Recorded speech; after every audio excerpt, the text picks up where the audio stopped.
जय हिंद। नमस्कार फ्रेंड, ज्योति क्लासेस में आप सभी का एक बार फिर से स्वागत है। हेलो दोस्तों, कैसे हैं आप सभी? आई होप आप सभी बहुत ही अच्छे होंगे, स्वस्थ होंगे, स्टडी अपनी कंटिन्यू कर रहे होंगे। चलते हैं हमारी आज की मॉर्निंग की क्लास की तरफ। सभी को सुप्रभात, गुड मॉर्निंग। देखते हैं आज के दिन क्या है कुछ खास। तो आज है फ्रेंड 16 जुलाई। जी हाँ, आज कौन सी डेट हो गई? आज 16 यानी कि 16 जुलाई। और इसके बारे में हम चर्चा कर लेते हैं कि आज के दिन को किस दिवस के रूप में मनाते हैं। दिन चलते हैं हमारी क्लास की तरफ। तो फ्रेंड्स, आपको पता होना चाहिए 16 जुलाई को हर साल विश्व सांप दिवस, जी हाँ, 16 जुलाई को हर साल विश्व सांप दिवस यानी कि वर्ल्ड स्नेक डे के रूप में मनाया जाता है। और यह दिवस मनाया क्यों जाता है? सांप दिवस मनाने का उद्देश्य क्या है? तो सांपों के संरक्षण और उनके महत्व के बारे में लोगों को जागरूक करना, तथा साथ ही साथ लोगों के बीच फैली गलत फहमियाँ, जो सांपों को लेकर गलत फहमियाँ फैली हैं, उनको दूर करना और उनके पारिस्थितिकी तंत्र यानी कि इकोसिस्टम तथा पर्यावरण में योगदान को समझना है। और आपको ये भी पता होना चाहिए पहली बार विश्व सांप दिवस कब मनाया गया है? तो पहली बार विश्व सांप दिवस 16 जुलाई 2001 में मनाया गया। जी हाँ, पहली बार विश्व सांप दिवस 16 जुलाई 2001 में मनाया गया। तो ये हमने देख लिया आज के दिन के बारे में कि आज के दिन हम कौन से दिवस के रूप में मनाते हैं। 16 जुलाई के बारे में हमने चर्चा की। अब चलते हैं हमारी क्लास की तरफ। तो जैसा कि आप सभी जानते हैं, इस चैनल के माध्यम से हम कर रहे हैं होम साइंस की सीरीज, जिसमें क्लास 6 से 12th की बुक को कवर कर रहे हैं। और अभी तक फ्रेंड्स हमने क्लास 6 से 11 तक की पढ़ाई कंप्लीट कर ली है। जी हाँ, क्लास 6 से 11 की पढ़ाई हमारी कंप्लीट हो गई। हम आ गए क्लास 12th में। आई होप आपने हमारी सारी प्रीवियस क्लासेस देखी होगी। नहीं देखी तो प्लेलिस्ट में जाइए, क्लासेस वाइज प्लेलिस्ट आपको प्रोवाइड कराई गई है। उनके माध्यम से आप अपने हर एक कॉन्सेप्ट को क्लियर कर सकते हैं, जिस भी क्लास में, जिस भी टॉपिक में आपको डाउट है। क्योंकि सारे टॉपिक हमने बहुत ही डिटेल में पढ़े। और इतने डिटेल में पढ़ने का एक ही उद्देश्य है, एक बार आप इस सीरीज़ को देखिए, अच्छी तरीके से समझिए, ताकि होम साइंस से रिलेटेड कोई भी डाउट आपके माइंड में ना रह जाए। चाहे आप किसी भी क्लास के लर्नर से किसी कॉम्पिटिटिव एग्जाम की प्रिपरेशन कर रहे हैं या फिर किसी भी फील्ड में होम साइंस से अपना करियर देख रहे हैं, सभी के लिए सीरीज काफ़ी हेल्पफुल होने वाली है। तो प्लीज़ चैनल पर फर्स्ट टाइम विजिट किया है, चैनल को लाइक शेयर और सब्सक्राइब करें। साथ ही साथ अपना फीडबैक भी हमें कमेंट के माध्यम से बताएं, क्योंकि आपका हर एक फीडबैक हमारे लिए बहुत ही महत्वपूर्ण होता है। तो प्लीज़ फ्रेंड्स, अपना रिस्पॉन्स अवश्य क्या करिए। चलिए स्टार्ट करते हैं आज की क्लास। तो आज की क्लास में हम करेंगे क्वेश्चन आंसर्स की प्रैक्टिस, जो हमने 7 चैप्टर जो है स्टडी इवनिंग में कंप्लीट किया था। जी हाँ, हमारा चैप्टर 7 कंप्लीट हो चुका। चैप्टर 7 था क्या?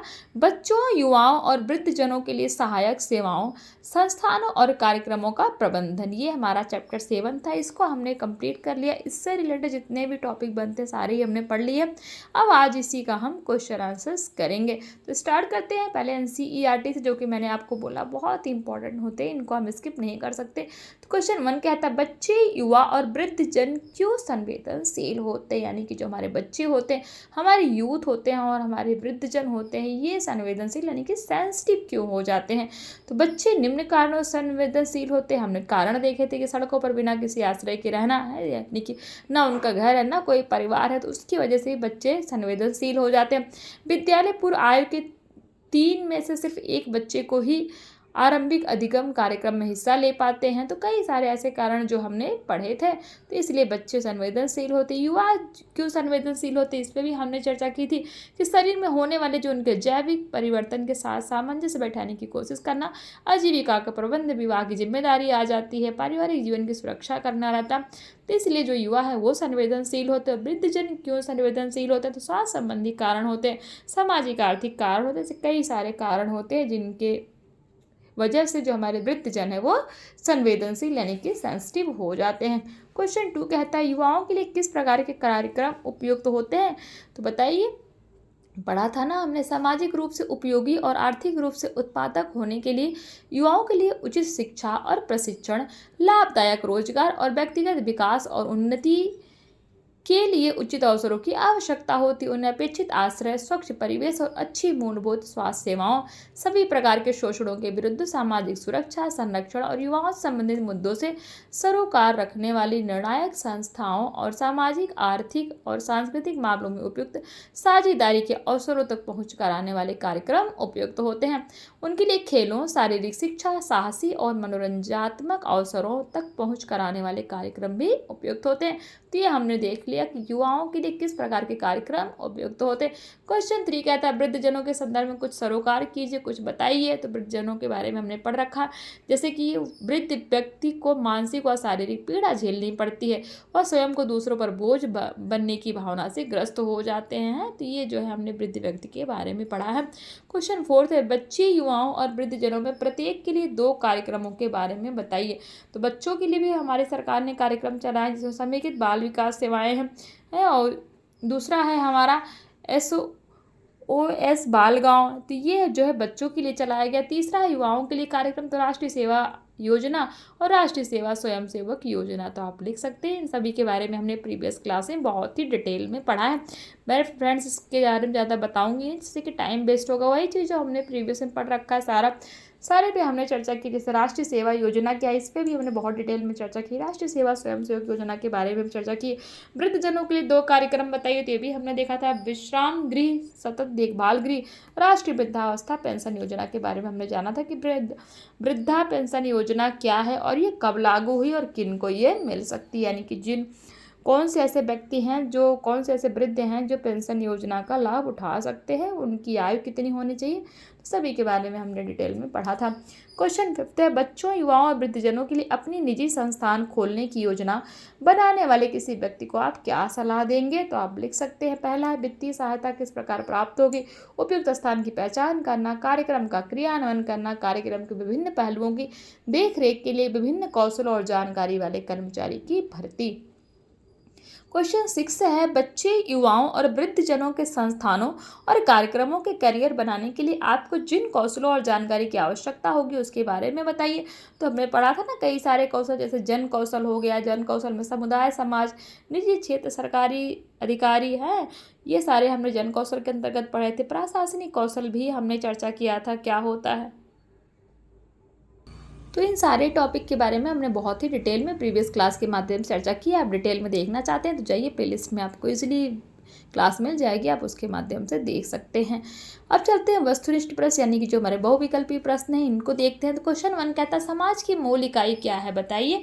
समाज की मूल इकाई क्या है, पढ़ा था हमने। ऑप्शन ए परिवार, ऑप्शन बी नागरिक, ऑप्शन सी अधिकार, ऑप्शन डी समूह। तो परिवार, समाज की मूल इकाई क्या है, परिवार। Option A is right answer. Question 2 कहता है भारत में गरीब है विश्व के, ध्यान दीजिएगा, भारत में गरीब है विश्व के क्या। ऑप्शन ए आधे, option B 1/3, option C 1/4, option D 20%। तो भारत में जो गरीब हैं वो विश्व के कितने, 1/3 लोग भारत में पूरे विश्व के गरीब हैं। Option B is right answer. Question 3 कहता है किशोर न्याय यानी कि बच्चों की देखरेख और संरक्षण अधिनियम कब लगाया गया। पढ़ा था ना हमने बच्चों की देखरेख और संरक्षण अधिनियम। तो बताइए किशोर न्याय यानी कि बच्चों की देखरेख और संरक्षण अधिनियम कब लगाया गया। ऑप्शन ए है वर्ष 2000, ऑप्शन बी वर्ष 2002, ऑप्शन सी वर्ष 2001, ऑप्शन डी कहता है 2004। तो फ्रेंड्स किशोर न्याय यानी कि बच्चों की देखरेख और संरक्षण अधिनियम कब लगाया गया, वर्ष 2000 में। Option A is right answer. Question 4 कहता है भारत में पहला SOS गांव कब स्थापित किया, बताइए। भारत में पहला SOS गांव कब स्थापित किया गया। ऑप्शन ए वर्ष 1954, वर्ष 1974, वर्ष 1964 और वर्ष 1984 में। तो बताइए भारत में पहला SOS गांव कब स्थापित किया गया था। तो वर्ष 1964 हमने पढ़ा था, यानी कि 1964 में। Option C is right answer हो जाएगा। क्वेश्चन 5 कहता है प्राचीन नियमों के अनुसार निम्न में से कौन बच्चे गोद ले सकता है। ध्यान दीजिएगा, जो हमने प्राचीन नियम पढ़े थे एडॉप्शन के बारे में, तो प्राचीन नियमों के अनुसार निम्न में से कौन बच्चे को गोद ले सकता है। ऑप्शन ए परिवार, ऑप्शन बी समाज, option C NGO, option D ये सभी। तो फ्रेंड प्राचीन जो नियम थे ना, तो उसमें क्या था, अभी तो आप कोई भी किसी बच्चे को गोद ले सकता है, बट जो पहले जब ये एडॉप्शन का प्रचलन स्टार्ट हुआ गोद लेने का, दत्तक पुत्र का, तो ये फ्रेंड्स पहले क्या परिवार से स्टार्ट हुआ। तो प्राचीन नियमों के अनुसार जो एक परिवार में से ही एक बच्चे को गोद उसके परिवार के लोग ले लेते हैं, तो वो परिवार की परंपरा ही आपको, मतलब प्राचीन नियमों की परंपरा है, इसमें ध्यान दीजिएगा। आज तो कोई भी किसी का भी बच्चा गोद ले सकता है। हाँ, तो ऑप्शन ए हमारा जो है प्राचीन नियमों के अनुसार गोद लेने की परंपरा में परिवार आ जाएगा। क्वेश्चन 6 कहता है युवाओं की आवश्यकता कौन सी है। जो युवा हमारे जो यूथ होते हैं उनकी आवश्यकता बताइए, उनकी नीड्स के बारे में बताइए। ऑप्शन ए कहता है उचित शिक्षा, ऑप्शन बी प्रशिक्षण, ऑप्शन सी स्वच्छ परिवेश, ऑप्शन डी ये सभी। तो फ्रेंड जो युवा है हमारे यूथ है उनको इन सभी चीज़ों की आवश्यकता होती है, यानी कि उनको उचित शिक्षा भी चाहिए, प्रशिक्षण भी चाहिए, स्वच्छ परिवेश भी चाहिए। तो according to question option D यानी कि ये सभी हमारा राइट आंसर हो जाएगा। क्वेश्चन 7 कहता है नेहरू युवा केंद्र का उद्देश्य कौन सा है। ध्यान दीजिएगा, नेहरू युवा केंद्र उद्देश्य भी हमने डिटेल में पढ़ा था ना। ऑप्शन ए कहता है आत्मनिर्भरता, ऑप्शन बी धर्मनिरपेक्षता, ऑप्शन सी ए और बी दोनों, ऑप्शन डी इनमें से कोई नहीं। तो नेहरू युवा केंद्र का उद्देश्य आत्मनिर्भरता और धर्म निरपेक्षता ये दोनों है। तो ऑप्शन ए और बी दोनों हमारा राइट आंसर हो जाएगा। Option C is right answer. Question 8 कहता है भारत में किस आयु के व्यक्ति को वरिष्ठ वृद्धजन नागरिक माना जाता है, यानी कि वरिष्ठ की श्रेणी में कौन सा व्यक्ति आता है, किस आयु वर्ग का आता है। तो ऑप्शन है 65 वर्ष या उसके ऊपर, ऑप्शन बी 60 वर्ष या इससे अधिक, ऑप्शन सी कहता है 55 वर्ष या इससे अधिक, ऑप्शन डी 75 वर्ष या इससे अधिक। तो भारत में जो वरिष्ठ आयु के व्यक्ति होते हैं उनको 60 वर्ष से जिनकी उम्र ज़्यादा होती है उनको वृद्ध वर्ग की श्रेणी में रखा जाता है। हालांकि और सारी कंट्री हैं तो 65 वर्ष के बाद जो है वो वृद्ध श्रेणी में वहाँ के लोगों को रखते हैं, बट हमारे भारत में 60 वर्ष के बाद के ही जो व्यक्ति होते हैं वो वृद्धजन कहलाते हैं। क्वेश्चन 9 कहता है सरकार ने वृद्धजनों के लिए विशेष नीति किस वर्ष क्रियान्वित की। ध्यान दीजिएगा, सरकार ने वृद्धजनों के लिए विशेष नीति किस वर्ष क्रियान्वित यानी कि लागू किया। ऑप्शन ए वर्ष 1999, ऑप्शन बी वर्ष 2002, ऑप्शन सी कहता है वर्ष 2007, ऑप्शन डी वर्ष 2014। सरकार ने वृद्धजनों के लिए विशेष नीति किस वर्ष लागू की यानी कि क्रियान्वित की। तो वर्ष 1999 यानी कि 1999, option A is right answer. Question 10 कहता है राष्ट्रीय वृद्धावस्था पेंशन योजना किस उम्र के व्यक्तियों के लिए है। क्या कहता है, क्वेश्चन रिपीट करूंगी, राष्ट्रीय वृद्धावस्था पेंशन योजना किस उम्र के व्यक्तियों के लिए। ऑप्शन ए 60 वर्ष या इससे अधिक, ऑप्शन बी 65 वर्ष या इससे अधिक, ऑप्शन सी 65 वर्ष या इससे अधिक, ऑप्शन डी ये सभी। तो फ्रेंड्स राष्ट्रीय वृद्धावस्था पेंशन योजना किस उम्र के व्यक्तियों के लिए लागू है, 65 वर्ष या इससे अधिक। वृद्धजन तो 60 वर्ष के बाद के ही लोग हो जाते हैं, बट जो राष्ट्रीय वृद्धावस्था पेंशन योजना है वो 65 वर्ष या इससे अधिक जो है एज के लोग होते हैं उनको ये पेंशन योजना लागू है। क्वेश्चन 11 कहता है निजी क्षेत्र के तहत किसे शामिल किया गया। ऑप्शन ए वित्तीय संस्थानों को, ऑप्शन बी कंपनियों को, ऑप्शन सी कहता है संगठनों को, ऑप्शन डी ये सभी। तो निजी क्षेत्र के तहत इन सभी को शामिल किया गया, यानी कि जो निजी क्षेत्र हैं उनके अंतर्गत वित्तीय संस्थान भी आते, कंपनियां भी आती है, संगठन भी आते हैं। तो ये सभी ऑप्शन डी हमारा राइट आंसर हो जाएगा अकॉर्डिंग टू क्वेश्चन। क्वेश्चन 12 कहता है संस्थानों की आवश्यकता हमेशा किसे रहती है, यानी कि जो संस्थान रहते हैं उन्हें हमेशा किसकी आवश्यकता रहती है। ऑप्शन ए बच्चों को, ऑप्शन बी युवाओं को, ऑप्शन सी ए और बी दोनों, ऑप्शन डी इनमें से कोई नहीं। तो संस्थानों की आवश्यकता फ्रेंड्स हमेशा बच्चों और युवाओं दोनों को रहती है। ऑप्शन ए और बी हमारा दोनों राइट आंसर हो जाएगा। क्वेश्चन 3 कहता है युवा वर्ग को कितने भागों में विभाजित किया गया। हमने युवा वर्ग की आयु देखी थी और उनको ये भी देखा था कितने वर्ष में उनको कितने वर्गों में विभाजित किया गया। युवा वर्गों को फ्रेंड्स 2 वर्गों में विभाजित किया गया है, यानी कि 13 से लेकर के जो 13 से हमने पढ़ा था 30 और 30 से लेकर के जो है 13 से 19 और 19 से 35 वर्ष की आयु वर्ग के लोग, उनको 2 वर्गों में क्या 13 से 19 और 19 से 35 वर्ष, ये आपको पता होना चाहिए। ऑप्शन डी इज हमारा राइट आंसर कि युवा वर्ग को 2 भागों में विभाजित किया जाता है। तो ये तो हमारा हो गया बहुविकल्पी प्रश्न। अतिलघु उत्तरी फटाफट देख लीजिए। क्वेश्चन 1 कहता है एक परिवार किन संरचनाओं के सहयोग से अपने सदस्यों की आवश्यकता को पूरा करता है।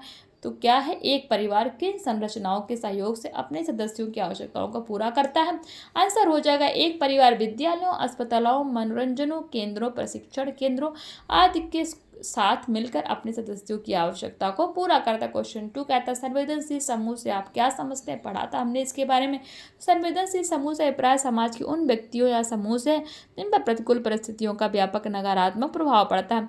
वे व्यक्ति जिनकी आवश्यकताएं दैनिक जीवन के क्रम में पूरी नहीं होती तो वे व्यक्ति संवेदनशील बन जाते हैं। सिंपल सी बात है। क्वेश्चन 3 भारत में आधिकारिक आकलनों के अनुसार कामगार बच्चों की संख्या कितनी है। तो भारत में आधिकारिक आकलनों के अनुसार 17 करोड़ बच्चे काम करें, यानी कि 17 करोड़ बच्चे ऐसे हैं जो पढ़ाई लिखाई छोड़ के क्या करते हैं, कार्य करते हैं, काम करते हैं अपनी जीविका चलाने के लिए। वास्तविक संख्या और भी अधिक हो सकती है। विश्व बैंक के अनुसार इनकी संख्या कितनी है, 44 करोड़ तक हो सकती है। तो देखिए हमारे देश की क्या हालत है, ये आपको पता होना चाहिए। नेक्स्ट क्वेश्चन 4 कहता है देखभाल और संरक्षण की आवश्यकता वाले बच्चे कौन से हैं। क्या कह रहा है, देखभाल और संरक्षण की आवश्यकता वाले बच्चे कौन से हैं। तो देखभाल और संरक्षण की आवश्यकता वाले वे बच्चे हैं जिनका कोई घर, निश्चित स्थान अथवा आश्रय नहीं है और जिनके पास भरण पोषण के लिए कोई साधन नहीं है। इनमें सड़क पर चलने वाले बच्चे, घर से भाग जाने वाले बच्चे, लापता बच्चे एवं परित्याग किए गए बच्चे शामिल हैं। क्वेश्चन 5 कहता है भारत में संवेदनशील बच्चों की आवश्यकताओं को पूरा करने की दिशा में चलाए जा रहे किन्हीं 2 संगठनों के नाम लिखिए। तो हमने 2 संगठन पढ़े थे जिसमें हमने देखा था भारत सरकार की समेकित बाल विकास सेवाएं और SOS गांव। 2 तरह के संगठन कौन से थे, भारत सरकार की समेकित बाल विकास सेवाएं और दूसरा SOS के गांव SOS गांव के बारे में हमने पढ़ा था। क्वेश्चन 6 कहता है बच्चों के लिए कितने प्रकार के घर स्थापित किए गए। ध्यान दीजिएगा, गृह पढ़ा था ना हमने 3 तरह का। बच्चों के लिए कितने, उनके सुधार गृह जिसको हम बोलते हैं बच्चों को सुधारने के लिए, तो बच्चों के लिए कितने प्रकार के आप बोल सकते हैं सुधार गृह यानी कि घर स्थापित किए गए। तो बच्चों के लिए 3 प्रकार के घर स्थापित किए गए जहाँ उनको सुधारा जा सकता है। ऑप्शन ए प्रेक्षण गृह, ऑप्शन बी विशेष गृह, ऑप्शन सी बाल गृह। क्वेश्चन 7 युवा अवस्था के संवेदनशील होने के कोई 4 कारण बताइए। तो हमने कई सारे कारण पढ़े, आप देख लीजिए, इसका स्क्रीनशॉट भी ले सकते हैं अपने सुविधा के लिए। क्वेश्चन 8 है राष्ट्रीय युवा नीति की घोषणा किस वर्ष की गई। तो राष्ट्रीय युवा नीति की घोषणा युवा व खेलकूद मंत्रालय द्वारा वर्ष 2003 में की गई थी। क्वेश्चन 9 है स्वतंत्रता के समय भारत में जीवन प्रत्याशा कितने वर्ष की थी। ध्यान दीजिएगा, स्वतंत्रता के समय भारत में जीवन प्रत्याशा कितने वर्ष की थी। तो स्वतंत्रता के समय भारत में जीवन प्रत्याशा 29 वर्ष थी जो अब बढ़कर 63 वर्ष हो गई है। क्वेश्चन 10 है वृद्धजनों को संवेदनशील क्यों माना जाता है। क्योंकि वृद्धजन शारीरिक एवं मानसिक रूप से अशक्त होते हैं, साथ ही दूसरों पर निर्भर होते हैं, इसीलिए वृद्धजनों को संवेदनशील माना जाता है। क्वेश्चन 11 कहता है संगठन में काम करने वाले व्यक्ति के साथ कैसे संबंध होने आवश्यक है। तो जो आपके संगठन में काम कर रहे हो तो उनके साथ नियमित रूप से चलाने के लिए वहां संलग्न सभी लोगों के मध्य परस्पर मैत्रीपूर्ण संबंध होने आवश्यक है। ये हमारा अति लघु उत्तरी प्रश्न भी हो गया। फ्रेंड्स लघु उत्तरी देख लीजिए, भारत में अनेक परिवार वित्तीय संसाधनों की कमी के कारण अपने सदस्यों की मूलभूत आवश्यकताएं पूरी नहीं कर पाते। इसके क्या परिणाम आप बता सकते हैं। हमने इनको बहुत ही डिटेल में पढ़ रखा है। क्वेश्चन 2 है समेकित बाल विकास सेवाओं को स्पष्ट कीजिए, कर सकते हैं। क्वेश्चन 3 भारत में सरकार द्वारा आश्रयहीन बच्चों के लिए किस प्रकार के घर स्थापित किए गए हैं। तो आप देख सकते हैं इन प्रकार के घर हमने पढ़े ना, प्रेक्षण गृह, विशेष गृह और किशोर बाल गृह। और क्वेश्चन 4 है बच्चा गोद लेना दत्तक ग्रहण पर संक्षिप्त टिप्पणी लिखी है। क्वेश्चन 5 है युवाओं की आवश्यकताओं का वर्णन कीजिए, आप कर सकते हैं। इसी के साथ हमारा लघु उत्तरी प्रश्न भी कंप्लीट होता है और दीर्घ उत्तरी प्रश्न है, आप ये देख लीजिए, इनका स्क्रीनशॉट भी आप ले सकते हैं, ज़्यादा है नहीं, दो ही है ये है। तो आज की क्लास को फ्रेंड्स यहीं तक करते हैं। ये हमारा चैप्टर 7 कंप्लीट हो गया with question answers. I hope आज की क्लास आपको समझ में आई हो, आपको मज़ा आया हो पढ़ने में, क्योंकि हम क्वेश्चन आंसर्स की प्रैक्टिस कर रहे थे। और नहीं समझ में आई है तो प्लीज़ कमेंट के माध्यम से बताइए, कोई ऐसा वर्ड है, कोई ऐसा सेंटेंस है जो आपको समझ में नहीं आया हो, समझाने की आवश्यकता है तो आप बता सकते हैं। आपकी हर एक क्यूरी को सॉल्व किया जाएगा, मेरा काम ही है आपकी हर एक प्रॉब्लम को सॉल्व करना। तो फ्रेंड्स सॉल्व तो तब होगी जब आप प्रॉब्लम बताएंगे, तो आप बताएंगे नहीं तो मुझे क्या ही पता। तो प्लीज़ अगर क्लास समझ में आ रही हो तो ज़्यादा से ज़्यादा क्लास को अपने दोस्तों के साथ शेयर भी कीजिए, जिससे कि वो भी इस सीरीज़ का लाभ प्राप्त कर सके और जुड़ सके हमारे साथ। और साथ ही साथ अपनी राय भी हमें बताइए, क्योंकि आपको मैंने कितनी बार बताया और हमेशा बताती हूँ कि आपका हर एक रिस्पॉन्स हमारे लिए बहुत महत्वपूर्ण था। आपके रिस्पॉन्स के अकॉर्डिंग हमारी स्टडी होती है कि हमें आपको किस तरीके से पढ़ाना है, ठीक है। तो आज की क्लास को यहीं तक करते हैं, मिलते हैं नेक्स्ट क्लास में एक नए टॉपिक के साथ। तब तक के लिए जय हिंद, नमस्कार। हंसते रहिए, मुस्कुराते रहिए, एक दूसरे की हेल्प करते रहिए।